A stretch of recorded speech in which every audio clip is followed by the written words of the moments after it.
आपके सामने रखते हैं, क्योंकि इस शो में इधर उधर की बात नहीं, आंकड़ों के लेंस से हम दिखाते हैं आपको कि किसकी लोकप्रियता में उछाल है और कहां पर है गिरावट। तो सबसे पहले आइए आपको दिखाते हैं कि जब कर्नाटक में 4% आरक्षण को खत्म करने का दम बीजेपी धरती है। हालांकि सुप्रीम कोर्ट ने उस पर अभी रोक लगा दी है, लेकिन 4% आरक्षण जो मुस्लिमों को इससे पहले मिला हुआ था, उसको बीजेपी आखिर क्यों रोक रही है? इसको अगर समझना है तो ये आंकड़े आपको देखने पड़ेंगे। आबादी करीब 13% है कर्नाटक में, मुस्लिम आबादी कुल हम आपको दिखा रहे हैं। ज्यादा असर उनका 40 सीटों पर है, लेकिन असर उनका पूरा माना जाता है कि लगभग 70 सीटों पर है। 13 सीटों में उनकी निर्णायक भूमिका होती है, यानी मुस्लिम मतदाता ये डिसाइड करता है कि यहां पर कौन जीतेगा कौन हारेगा। यानी जब वहां के नेता बीजेपी के ईश्वरप्पा साहब कहते हैं कि हमें मुस्लिमों का वोट नहीं चाहिए, तो उनकी नजर है कि शायद एंटी, अगर हम माने ध्रुवीकरण एक होगा और वोट हिंदूज का कंसोलिडेट होगा, तो बाकी सीटों पर हमारा राज होगा, हमारी जीत होगी। अगला आंकड़ा आपको दिखाते हैं, क्योंकि क्षेत्रवार तरीके से हम आपको बता रहे हैं। जो महाराष्ट्र कर्नाटक का हिस्सा है उसमें लगभग 14.5% मुस्लिम मतदाता है। हैदराबाद कर्नाटक का ये देखिए 15.5% के आसपास। तटीय इलाके में लगभग 17.25%, 16.72%। लेकिन यही ओल्ड मैसूर में उनकी आबादी कम है, 10% से नीचे है, लगभग 9%।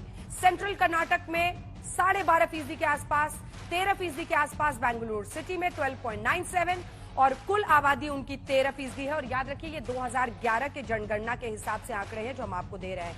अब हम आपको बताते हैं कि पहले आरक्षण कितना था। हर जाति के लिए, धर्म के लिए भी यहां पर आरक्षण है।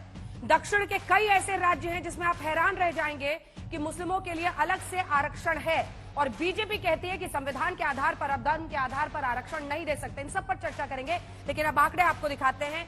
एससी के लिए जो पहले आरक्षण का हिस्सा था, 50% जो आरक्षण वहां पर है, उसमें 15% आरक्षण एससी के लिए है, एसटी के लिए 3%, लिंगायत के लिए 5%, वोकालिगा के लिए 4%, और मुस्लिमों के लिए भी 4% आरक्षण रखा गया था। पिछड़ा के लिए 4%, अन्य पिछड़ा के लिए 15%, कुल 50% खत्म। कर्नाटक में अब जब बीजेपी नए तरीके से आ रही है, तो उन्होंने मुस्लिमों का आरक्षण खत्म कर दिया है।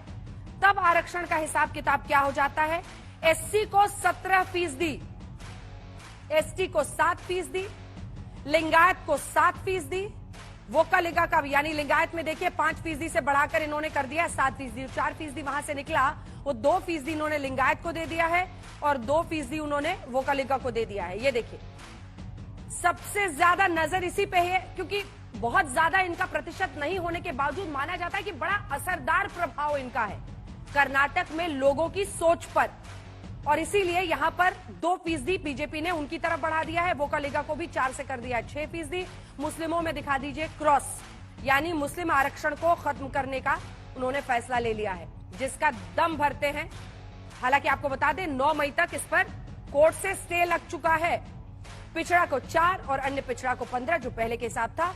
तो कुल यहां पर 56% आरक्षण की गुजारिश, और यहीं पर सिद्धारमैया साहब ने ट्वीट करके कह दिया कि हम अगर सत्ता में आते हैं तो 50% से आरक्षण को 75% कर देंगे, 75%। इस पर बीजेपी वाले अपोज नहीं कर रहे हैं, लेकिन ये जरूर कह रहे हैं कि ये तो उनके ख्वाब हैं, ख्वाब देखते रहें, सत्ता में हम ही आ रहे हैं। अब जाति का जो आंकड़ा है वो जल्दी से आपको दिखा देते हैं। जाति यहां पर जनसंख्या के हिसाब से लिंगायत 14% यहां पर है, 75 से 76 सीटों पर इनका प्रभाव माना जाता है। सबसे ज्यादा असरदार यही जाति यहां पर मानी जाती है।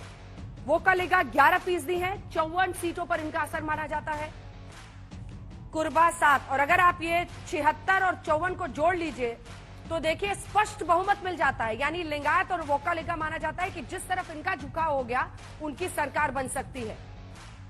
एक उत्तर में ज्यादा है, एक दक्षिण में ज्यादा है। और ये देख लीजिए, उसके बाद से हम आपको दिखा रहे हैं कुर्बा 7%, मुस्लिम 13%, ओबीसी 12%, एससी 7%, एसटी 7% और अगड़ी जातियां 3%। तो कुल मिलाकर लिंगायत, वोकालिगा और कुर्बा, ये जो 3 आप ऊपर देख रहे हैं, ये जिसकी तरफ जाते हैं उनकी सरकार बन जाती है कर्नाटक में, ये माना जाता है। क्योंकि ये सबसे बड़े डिसाइसिव फैक्टर, इनका प्रभाव सबसे ज्यादा सीटों पर 76 प्लस 54 प्लस 3 अगर आप जोड़ लें तो 76 और 57 मिलाकर लगभग ये तय कर देते हैं कि सरकार किसकी बनेगी। लेकिन मुस्लिम आरक्षण का मतलब क्या है दक्षिण भारत में, उसको समझिए, और उसको समझने के लिए आपको ये आंकड़े देखने होंगे। और शायद इसीलिए बीजेपी की नजर सबसे ज्यादा इसी पर है कि हम आए तो मुस्लिम आरक्षण को हम खत्म कर देंगे, क्योंकि चाहे वो कर्नाटक हो, केरल हो, तमिलनाडु हो, आंध्र प्रदेश हो, तेलंगाना हो, इन राज्यों में सबसे ज्यादा केरल में 12% आरक्षण है मुस्लिमों के लिए। कर्नाटक में 4%, केरल में 12%, तमिलनाडु में 3.5%, आंध्र प्रदेश में 4%, तेलंगाना में 4% आरक्षण है मुस्लिम मतदाता के लिए। तो आइए कुछ और आंकड़े हैं वो हम आपको लगातार दिखाते रहेंगे कि दक्षिण दाव जो बीजेपी का रहा है उसमें अभी तक कितनी सीटें वो जीती है अलग अलग राज्यों में। ये भी दिलचस्प है, कर्नाटक में कांग्रेस या बीजेपी के लिए वो राज्य में अलग चयन करते हैं, लेकिन पिछली बार 28 सीटें भारतीय जनता पार्टी ने कर्नाटक में जीती थी चुनाव में।